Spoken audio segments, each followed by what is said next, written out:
Priprave za Zlato lisico so že v sklepni fazi, vremenoslovci pa za konec tedna napovedujejo dež. Je tekmovanje v nevarnosti? Ne, v tem trenutku tekmovanje ni v nevarnosti. Moram reči, da do sedaj nam je uspelo pripraviti odlično progo, kar pomeni na celi dolžini proge, tako veleslaloma kot slaloma, imamo 50 cm prepariranega, utrjenega snega. Vremenoslovci napovedujejo po vsaj mojih znanih podatkih dež v nedeljo, kar pomeni, da se zna zgoditi, da bi imeli potem v drugem teku slaloma kaj dežnih kapljic, drugače pa mislim, da bomo šli skozi brez padavin. Kdaj ste pričeli s pripravami in kaj boste v teh slabih 2 dneh še storili? Ja, praktično mi začenjamo z vsemi pripravami po končanju tekme, kar pomeni, skozi vse leto na nek način dograjujemo ta projekt Zlate lisice.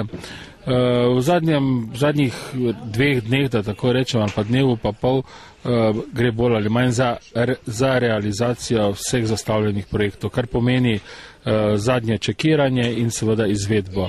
Tako vseh infrastrukturnih zadev, to se pravi dokončanje tribun, dokončanje VIP šotorov, vseh pristopov, ugraditev vseh prostorov, ki so pač potrebni tako za novinarje kot za ostale goste, tekmovalce in na zadnje priprava vseh tistih prireditev, ki jih imamo tudi v Mariboru, kajti moto Zlate lisice je bil in bo ostal, da se mora prenesti tudi v Maribor, ta utrip izpod Pohorja mora iti v mesto. Zato tudi organiziramo to javno žrebanje štartnih številk, ki bo v petek. Istočasno bomo pa seveda poskrbeli za naše goste, da jim bomo razkazali tudi drugo stran ali pa drug način tega našega Maribora. To je zagotovo sprejem novinarjev v Vinski trti, to je zagotovo sprejem za goste, tekmovalce in vse ostale v Vinagovi kleti in ne nazadnje. V Narodnem domu pripravljamo tudi en sprejem tako župana kot predsednika organizacijskega komiteja. Naši tekmovalci niso najbolj v vrhu. Koliko gledalcev kljub temu pričakujete?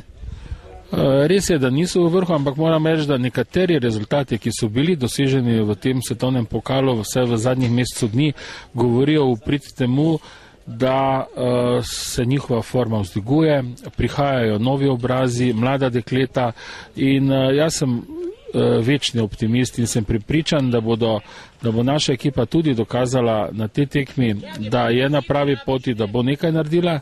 Po drugi strani pa seveda z naslova tega pričakujemo tudi gledalce, po eni strani, da vidijo ta njihov športni uspeh, po drugi strani pa Zlata lisica je ena prireditev, ki jo ljudje zaradi atmosfere, zaradi dobrega počutja radio obiščajo.